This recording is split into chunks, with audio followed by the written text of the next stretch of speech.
इल्लल्लाह हस्बी रब्बी जल्लल्लाह।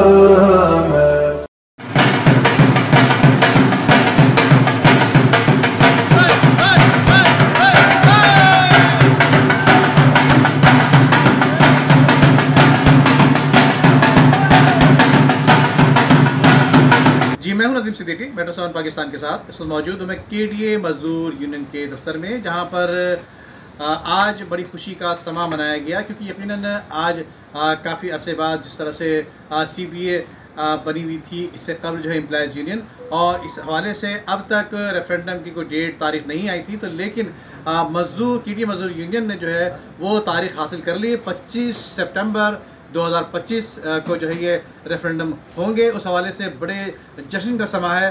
तो आइए चलते हैं इनके थोड़े से धूम धड़के की तरफ। जी, देखा आपने कि जिस तरह से धूम धड़का और ढोल की थाप पर जो है जिस तरह से जश्न का समा मनाया गया, और सिविक सेंटर में बड़े खुशी का समा है। और KDA मजदूर यूनियन के चेयरमैन अब्दुल मजीद शेख भी हमारे साथ मौजूद हैं, जिन्होंने तारीख हासिल करने के बाद बहुत खुश नज़र आ रहे हैं। लेकिन इनसे सवाल करेंगे 2016 में जिस तरह से KDA बहाल हुई, उसके बाद से अब तक अफसोस की बात यह है कि कोई भी जो है वो इनकी चार्टर डिमांड मंजूर ना हो सकी। यकीनन एक मरतबा ये खुद भी CBA बन के आया, इसके बाद एम्प्लॉयज़ यूनियन, और अब तीसरी मरतबा जो है वो रेफरेंडम होने जा रहे हैं। तो इनसे बात करेंगे जब साहब, क्या कहेंगे, यकीन कितनी उम्मीद है सिंध हुकूमत तो आपको यकीनन अपने पीछे लगा के रखती है इबादत के साथ, कि एक भिखारी बना के क्या आप लोग अपने पैरों पर खड़े ही ना हो सके। तो क्या प्लान करेंगे कि आया कि उम्मीद की जा सके कि मजदूरों के नाज के मसाइल हल हो सकें और अपने पैरों पर खड़े हो जाएं? जी, सही उन्होंने फरमाया। पहले हम आए थे और हमने 4 डिमांड जो है वहाँ से GB से मंजूर कर दिया था। एक पॉइंट से लेकर इस अलाउंस के ऊपर सही दनी साहब का कुछ इशू था, तो उन्होंने बोला यार ये सही करके लेके आ जाओ, तो मैं आपका 4 डिमांड इम्प्लीमेंट में कर दूँगा। इत्तेफाक की बात है कि उनका जो है वो ट्रांसफ़र हो गया, नासुन शाह आ गए, फिर और दूसरे लोग भी इसमें मौजूद हो गए जब इतना टाइम मिल गया। तो एक मजदूरों की जो फ़ायदे पहुँचने थे, लेकिन 4 डिमांड से जो फ़ायदे पहुँचते हैं एक आम आदमी को पहुँचते हैं। एक आम एक से 15 तक एक LDC है, UDC है, क्लासी है, ये और समझ नहीं आ रहा है, ये लोग फ़ायदा उठाते हैं 1 से 15 तक। और अगर ये फ़ायदा नहीं उठाया तो फिर बेकार है सियासत करना भी और लड़ना होगा। तो उन्होंने क्या किया कि उसको पीछे से कहलवा के रुकवा दिया कि भाई आपका टाइम ख़त्म हो गया, ये हो गया और अब ये जो है 4 डिमांड नहीं होगा। हमने बहुत मतलब जोर लगाया और हमने फिर वो 4 डिमांड की इस सिलसिले में कोर्ट के अंदर भी गए।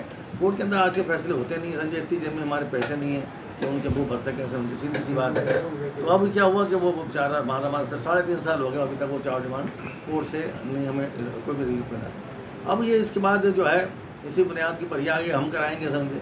तो अब इनको 2.5 साल हो गए, जब ये पिछली दफ़ा आए थे तो 2.5 साल से ये क्या नाम है 4 डिमांड करा रहे थे और अभी तक इनका जो है वो पेश ही नहीं हुआ था हमको। अब इसके बाद जो है अब ये जो है क्या नाम है मुलाजमिन जो है बेचारे बारे फिर रहे हैं, ना ही जो है जी ना ही मतलब आज इस तकलीफ के अंदर कम अज़ कम हमारे अंदर में इतनी तकलीफ है, वो सैलरी के लिए घूमे लोग जो वाजबात के लिए आज तक 3 अरब के करीब जो है वाजबात जो है वो जमा हो गए, 3 अरब के वाजबात जमा हो गए समझे। और लोगों के वो मिलने रिटायर हो जाते हैं बेचारे मारे, बहुत से लोग मर गए और बहुत से लोग जो है वो यहाँ चक्कर लगा लेके जो है जो उनके चप्पलें भी जो है वो ख़त्म हो गई। अब वो इसी आशा में रहते हैं कि सर तो सबसे बड़ा सवाल ये है, जो सवाल आपने किया था, तो वो ये है कि हम KDA को अपने पैरों पर खड़ा करें। देखिए हम उनके पास जाते हैं, वो भी एक हद तक देंगे, उनकी बुराई नहीं है, उनकी मेहरबानी है तो है तो 40 करोड़ रुपये देते हैं, बाकी हम यहाँ से जमा करते हैं, वही पूरे नहीं जमा कर पाते हमने, कोई ना कोई बीच में आ जाती है, समझे, रुकावट है। तो इसका सबसे बड़ा ये है कि वो सिंध हुकूमत जो है KDA को इसके पैर पे खड़ा होने दें। और कोशिश हम ये करें कि हमारे पास खरबों रुपए के, यार अभी भी मैंने क्या नाम है डी साहब को जो नए आए हैं उनसे बात की है, तो उनको मैंने दिखाया कि खरबों रुपए के बाद हम क्यों लोगों को परेशान करते हैं, सिंध गवर्नमेंट को खामखा परेशान करते हैं कि यार तो हमें पैसे तो क्यों हाथ पिलाते हैं। देखिए एक भिखारी का हाल भिखारी जैसे ही रहता है, और भिखारी खरबों से मुराद एक हमारा प्लाट जो है अरबों रुपए का, एक प्लाट अरबों रुपए का। अब मैं यहाँ पे उसकी तफसील तो नहीं बताऊँगा, ये सारे बड़े उस्ताद लोग हैं यहाँ पे जो घूम रहे हैं, समझे, ये वो प्लाट भी जो है कब्जा कर लेंगे या चोरी करके ले जाएंगे। तो मैं माजरत चाहता हूँ, उसको इस तफसील तो मैं नहीं बताऊँगा, लेकिन ये मेरे पास फाइल पड़ी हुई है, कभी है नक्शे वाली पूरी, समझे, मैं दिखा भी, देखो भाई इसको दिखा, देखो ये फाइल भी जो है यहाँ पड़ी हुई है, समझे, ये फाइलें पड़ी मेरे पास पड़ी हुई है, समझे। मैं इनको बताता हूँ कि खरबों रुपये क्या करना है, आपके कहाँ पड़ेगा, उस ज़मीन के ऊपर है। अगर आप नज़रअंदाज करोगे नहीं है यहाँ से क्या नाम है वो प्लॉट को क्या नाम है सेल करोगे ऑप्शन करोगे कब्जे हो जाएंगे। आज से सब कब्जे समझे, पूरा सिस्टम का जो चल रहा है जो आ रहा है वो कब्जे कर आ रहा समझे, कोई होने वाला नहीं है, छुड़ाने जाते हैं फिर वो कब्जा कर लेते हैं समझे। तो आप ये धंधा आप क्यों उसको मौका देते हैं कि वो कब्जा करें?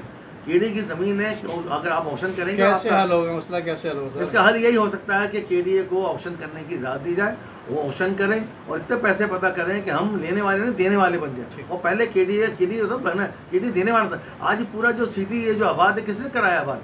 ये केडीए ही ने कराया, किसी के भीख मांग के नहीं, केडी ने अपने ही सोर्सेज के कराया। और हमने सिंध गवर्नमेंट को 6 अरब रुपए जो है दिए, जब भी उन्होंने मांगे या तो ज़रूरत है में दे, ऐसे ही दे दिए, आज तक हमने तकादा भी नहीं किया।